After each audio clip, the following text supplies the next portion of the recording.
Hey, I want to thank you for spending a few minutes with me here on my front porch. I want to talk to you about our gathering and as well our Thanksgiving time.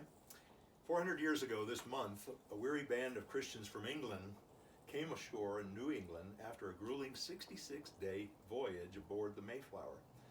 The Pilgrims came for one purpose, which they spelled out in writing: for the glory of God and the advancement of the Christian faith. It was all about religious freedom. They wanted to worship Jesus in the purity of the gospel. 150 years after the Pilgrims came, the founders of our great nation enshrined religious freedom in our national charter, the Constitution. And with that, in John's third gospel, verse 2, he writes, "Dear friend, I pray that you may enjoy good health and that all may go well with you, even as your soul is getting along." That's my prayer for you as well, and all of our staff at Agape Outpost. And so we want to encourage you, if you have any needs, if you'd like us to visit you, either by Zoom or FaceTime or text or in person, we'd be glad to do that. I spent several hours a couple of weeks ago with the Summit County Health Department representative and on the Colorado Department of Health websites, and I think I did send out an email. I don't know if you read it or not, but it outlined our policy about the COVID adjustments, and our desire is to find a balance between certainly being Bible-believing, Bible-living believers in Jesus Christ and being good citizens of the United States. And those don't have to be contradictory, at least not most of the time. With our gatherings, we are allowed, under the current crisis level, the red level, to have up to 50 people, plus our volunteer crew and staff members. We encourage you to register for any service that you want to go to so that we can expect you and prepare for you. If you forget, that's okay. Most of our visitors from out of town don't know about registration, and so they will be coming without registering.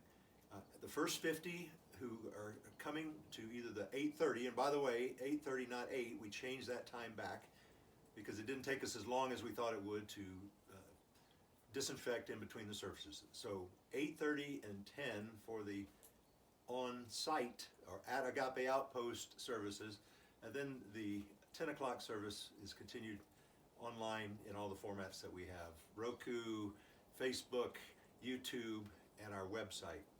And by the way, you'll be noticing some changes in the website in the weeks to come. So with that, we do encourage you, if you have any concern about your health, whether that you are in a susceptible age group or health issue group, feel free to worship with us online. If you don't have those concerns, feel free to come and be with us there at Highway 9. So let's talk a little bit about Thanksgiving. Thanksgiving Day is a national holiday in the United States.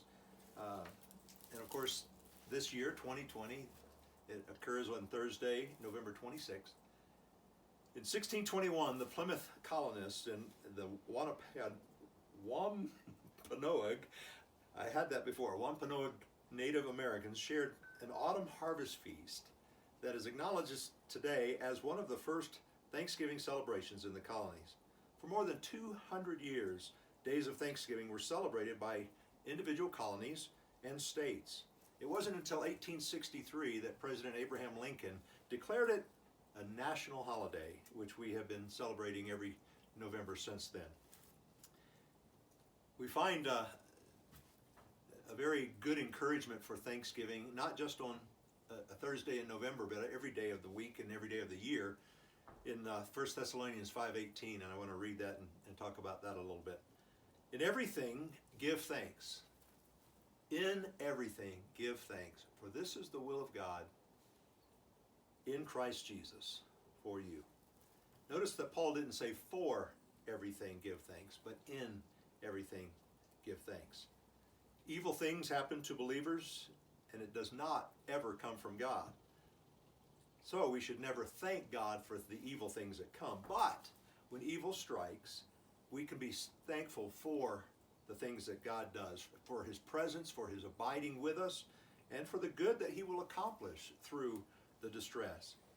You see, Paul had learned that God causes everything to work together for the good of those who love God and are called according to his purpose for them. And that's in Romans 8:28. Usually God uses difficult times to build people's characters and strengthen their faith. It's easy to give God thanks for the blessings. It's more difficult to give God thanks for the blessings that are in disguise. By far, the most difficult task is to give thanks in everything, even in the situations that make no sense or extremely painful or are very difficult, like what we're going through with the COVID pandemic and with all the changes that makes with the way we do life.